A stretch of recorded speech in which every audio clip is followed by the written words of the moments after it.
यहाँ उपस्थित हमारे सभी मीडिया के प्रतिनिधिगण, विधानसभा के सचिव, विधानसभा के सभी अधिकारीगण, मैं आप सभी का स्वागत करता हूँ, अभिनंदन करता हूँ। आशा करता हूँ कि आप स्वस्थ होंगे, कुशल होंगे। आप सभी को जानकारी है कि छत्तीसगढ़ की षष्ठम विधानसभा का द्वितीय सत्र बजट सत्र दिनांक 5 फरवरी से 1 मार्च 2024 तक आहूत की गई है। छत्तीसगढ़ के षष्ठम विधानसभा का यह द्वितीय सत्र नव वर्ष 2024 का प्रथम विधानसभा का सत्र है। इस सत्र में कई मायने में महत्वपूर्ण होने वाला है।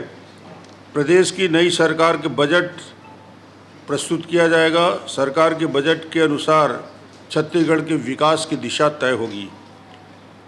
हाल ही में केंद्र में माननीय प्रधानमंत्री जी द्वारा 47 लाख करोड़ से अधिक का अंतरिम बजट लाया गया। इस बजट में अंत्योदय की भावना, विकसित भारत का संकल्प और नई सदी का आत्मविश्वास साफ दिख रहा था। केंद्र सरकार के अंतरिम बजट में महत्वपूर्ण बिंदुओं पे प्रधानमंत्री आवास के अंतर्गत 5 साल में 2 करोड़ आवास का निर्माण, आयुष्मान भारत में आशा वर्कर, आंगनबाड़ी वर्कर्स, हेल्पर्स को कवरेज देना और उसके साथ ही साथ छत्तीसगढ़ में माननीय विष्णुदेव साय जी के नेतृत्व में छत्तीसगढ़ बेहतर तरीके से आगे बढ़े, छत्तीसगढ़ को नया स्वरूप प्रदान करे। मुझे लगता है कि इस दिशा में माननीय विष्णुदेव साय की सरकार भी काम कर रही है।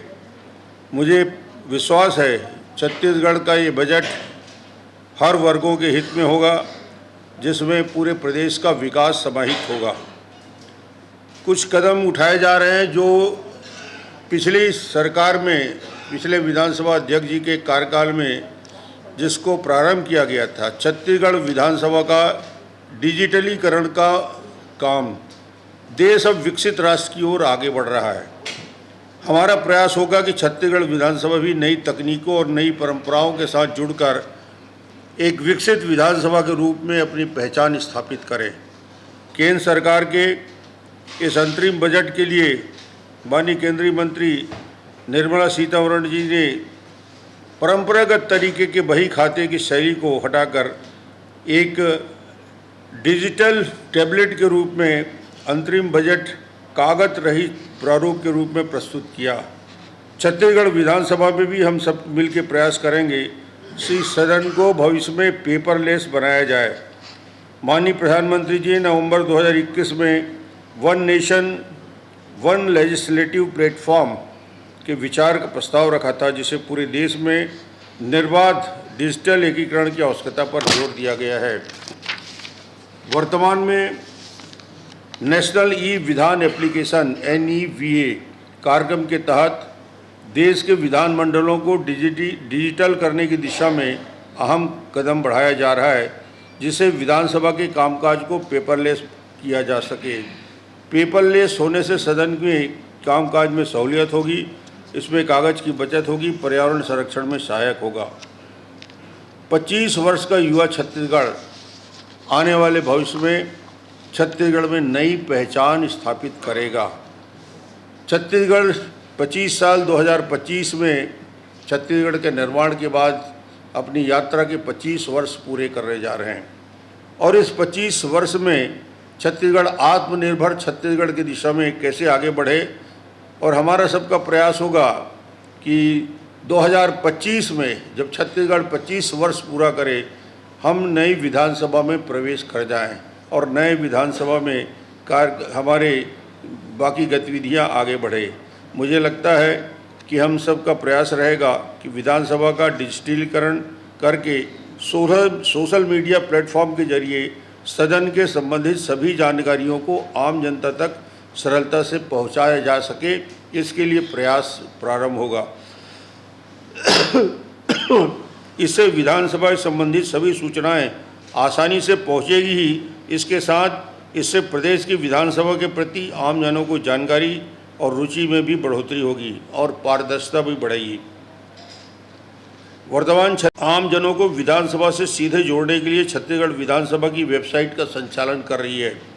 वेबसाइट पर 40 से अधिक शीर्षकों के अंतर्गत विधानसभा के संबंधित जानकारी का समावेश किया गया है।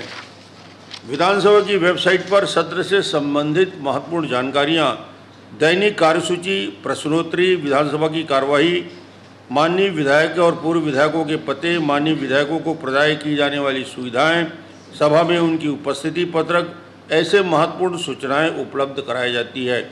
इसी तरह डाउनलोड शीर्षक में पत्रकार दीर्घा हेतु आवेदन पत्र उपलब्ध है। छत्तीसगढ़ विधानसभा मोबाइल ऐप। वेबसाइट की तरह छत्तीसगढ़ के विधानसभा में ई विधान पोर्टल तैयार किया गया है, जहां सभा में प्रस्तुत होने वाले समस्त साहित्य, माननीय राज्यपाल महोदय के अभिभाषण, बजट पत्र, बजट भाषण, बजट आर्थिक सर्वेक्षण, अनुपूरक अनुमान, अनुमान मांगों पर की पुस्तिका, विभागीय प्रस्तावित प्रतिवेदन, विधेयक, वार्षिक प्रतिवेदन, अध्यादेश की डिजिटली यह सब उपलब्ध कराया जाएगा। इसके साथ ही साथ मोबाइल ऐप में बजट की संपूर्ण जानकारी, प्रतिदिन कार्यसूची और प्रश्नोत्तरी आदि की जानकारी उपलब्ध कराया जाता है। हमारा प्रयास है कि छत्तीसगढ़ की विधानसभा में डिजिटलीकरण पर जोर दिया जाए और आने वाले समय में डिजिटली रूप से उपलब्ध सेवाओं में वृद्धि की जाए और सभा की कार्यवाही में भी डिजिटलीकरण का अधिक से अधिक उपयोग किया जा सके। छत्तीसगढ़ विधानसभा के इस सत्र में कुल 20 बैठकें प्रस्तावित हैं। सत्र की शुरुआत सोमवार 5 फरवरी 2024 को पूर्वाह्न 11:05 में माननीय राज्यपाल महोदय के अभिभाषण से प्रारंभ होगा, जिसका सीधा प्रसारण दूरदर्शन और आकाशवाणी से किया जाएगा। दिनांक 7-8 फरवरी 2024 को माननीय राज्यपाल महोदय के अभिभाषण के कृतज्ञता ज्ञापन का प्रस्ताव पर सभा में चर्चा होगी। बजट सत्र में संपादित होने वाले वित्तीय और शासकीय कार्यों का विवरण। सबसे पहले परंपरा के अनुसार निधन का उल्लेख होता है और माननीय शिव नेताम अविभाजित मध्य प्रदेश शासन में पूर्व मंत्री निधन की सूचना होगी। इस सत्र के दौरान वित्तीय कार्यों में प्रथमतः वित्तीय वर्ष 2023-24 के तृतीय अनुपूरक अनुमान का उपस्थापन, चर्चा, पारण की कार्रवाई होगी। माननीय वित्त मंत्री श्री O.P. चौधरी जी हैं, वे वर्ष 2024-25 के लिए आय व्यय का उपस्थापन करेंगे, जिसका दूरदर्शन रायपुर एवं आकाशवाणी रायपुर द्वारा सीधा प्रसारण किया जाएगा।